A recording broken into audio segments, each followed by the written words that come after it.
다 함께 사도신경으로 신앙 고백하겠습니다. 나는 전능하신 아버지 하나님, 천지의 창조주를 믿습니다. 나는 그의 유일하신 아들, 우리 주 예수 그리스도를 믿습니다.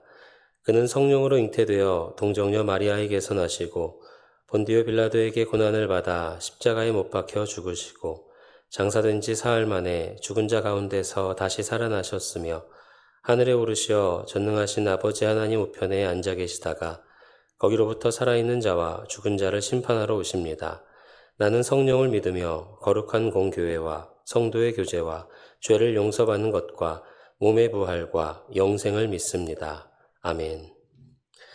찬송가 400장 부르시겠습니다. 찬송가 400장 찬양하겠습니다. 험한 시험물 속에서 나를 건져주시고 노한 풍랑 지나도록 나를 숨겨주소서. 주여 나를 돌보시사 고이 품어주시고 험한 풍파 지나도록 나를 숨겨주소서. 권세 능력 무한하사 모든 시험 이기고 풍랑까지 다스리는 주님 앞에 비오니 주여 나를 돌보시사 고이 품어주시고 험한 풍파 지나도록 나를 숨겨주소서. 죄악 길에 빠진 이 몸 캄캄한데 헤매며 부르짖는 나의 원 들으소서. 내 주여 주여 나를 돌보시사 고이 품어주시고 험한 풍파 지나도록 나를 숨겨주소서. 아멘. 하나님께서 오늘 우리에게 주신 말씀은 예레미야애가 3장 1절에서 18절의 말씀입니다. 예레미야애가 3장 1절에서 18절의 말씀입니다.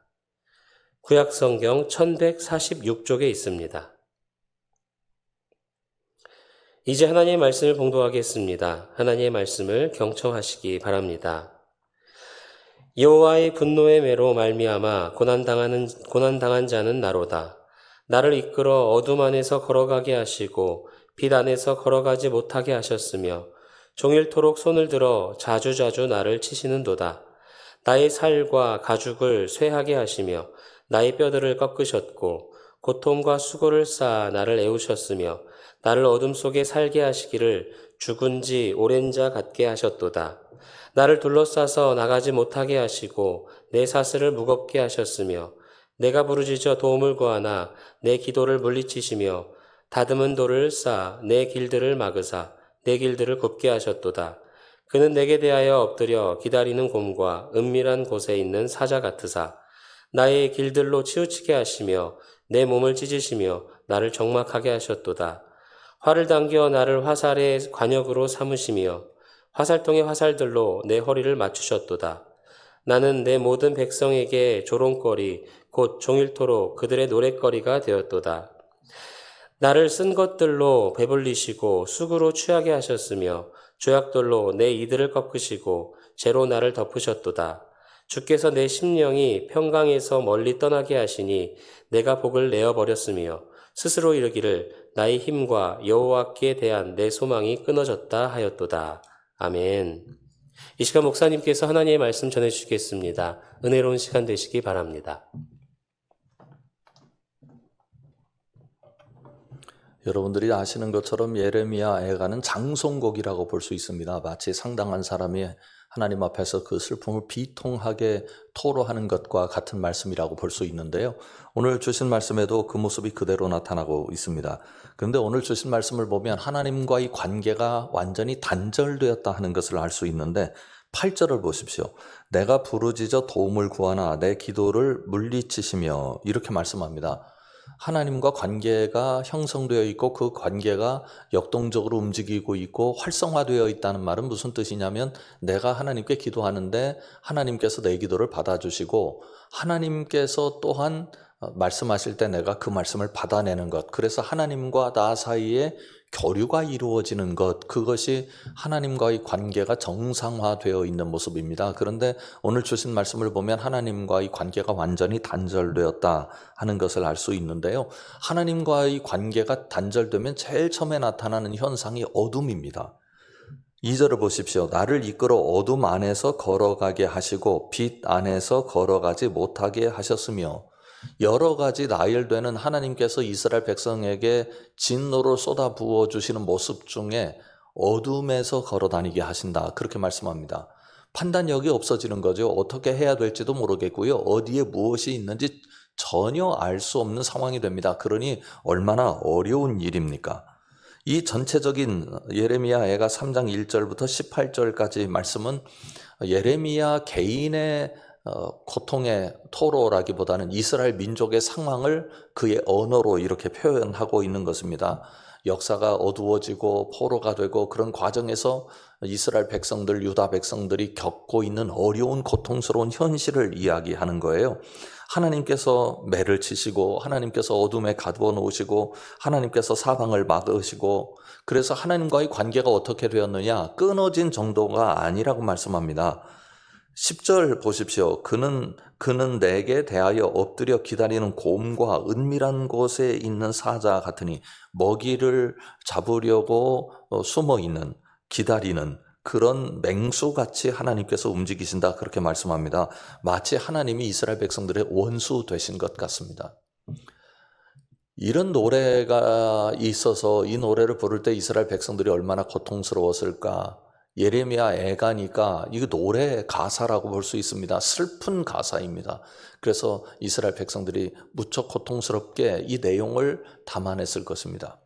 그런데요, 이게 이스라엘의 희망이기도 합니다. 어떤 면에서 그런가 하면 내가 슬픈 노래를 할 수 있다고 하는 것, 그 슬픈 심정, 고통스러운 심정을 토로하는 것은 이 토로하는 것 자체가 의미가 있다고 생각하기 때문입니다. 말하자면 지금 하나님께서 막대기를 드셨어요. 본문에 나타난 대로 마치 원수처럼 행하세요. 지금 여러모로 이스라엘 백성들에게 고통을 다 쏟아붓고 계세요. 1절에 보면 여호와의 분노의 매로 말미암아 고난당하는 자는 나로다, 그렇게 말씀하잖아요. 여호와의 분노가 있습니다. 그러니 그것을 당하는 입장에서는 매우 어렵습니다. 그런데 가만히 생각을 해보세요. 여러분, 이 세상을 살아가면서 부모님들이 매를 들 때가 있잖아요. 부모님이 매를 때리면 다른 사람이 때리는 것보다 덜 아픕니까? 뭐 강도야 조금 다를 수 있겠습니다만 매는 다 아픕니다. 그런데 부모님의 매는 이유가 있잖아요. 매가 목적이 아닙니다. 훈육이 목적입니다. 하나님께서 지금 분노하시고 하나님께서 원수처럼 행하시긴 합니다만 이스라엘 백성들을 살리시기 위한 과정입니다.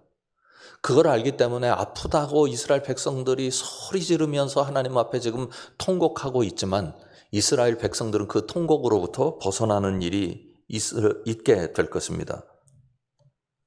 힘과 소망을 하나님께서 끊으신 것 같습니다. 16절에 보면 조약돌로 내 이름을 꺾으시고 재로 나를 덮으셨도다. 주께서 내 심령이 평강에서 멀리 떠나게 하시니 내가 복을 내어 버렸으며 스스로 이르기를 나의 힘과 여호와에 대한 내 소망이 끊어졌다 하였도다. 이스라엘 백성들에게 소망이 있는 이유는 여기 있습니다. 내가 매를 맞는 이유를 나 스스로 깨닫고 있는 게 소망입니다.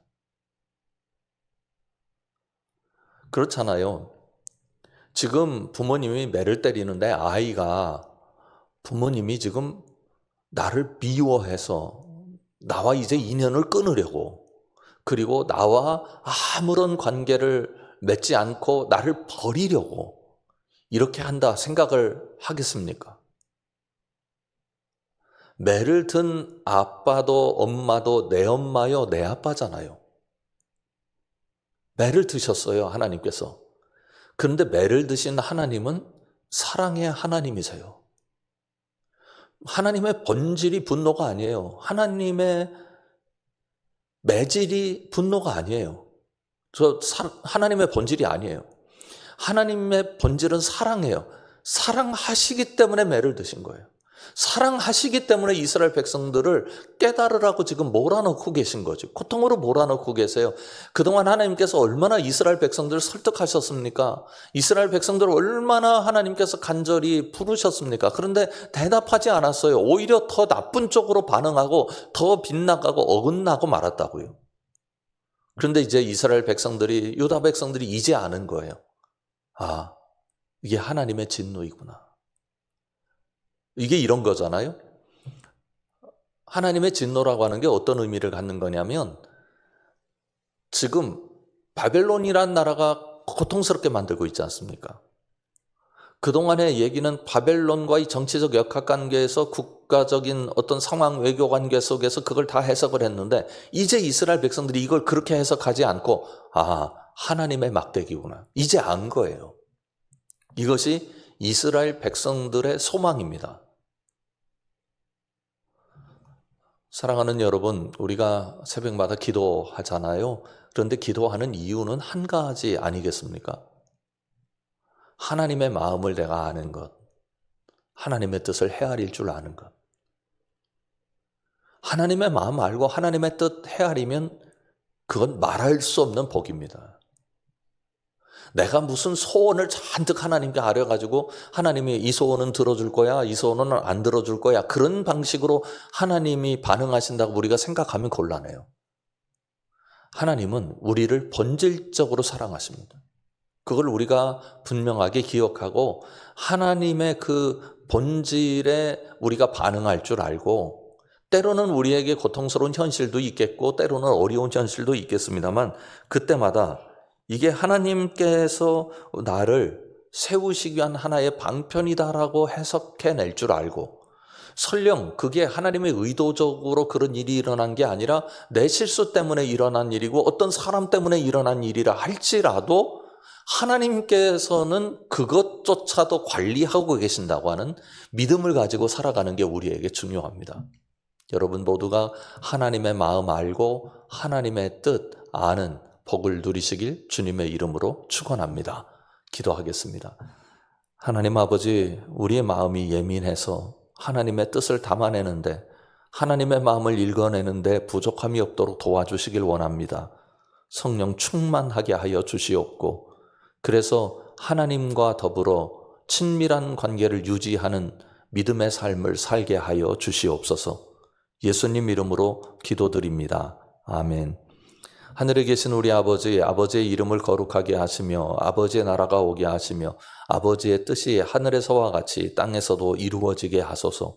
오늘 우리에게 일용할 양식을 주시고 우리가 우리에게 잘못한 사람을 용서하여 준 것 같이 우리 죄를 용서하여 주시고 우리를 시험에 빠지지 않게 하시고 악에서 구하소서.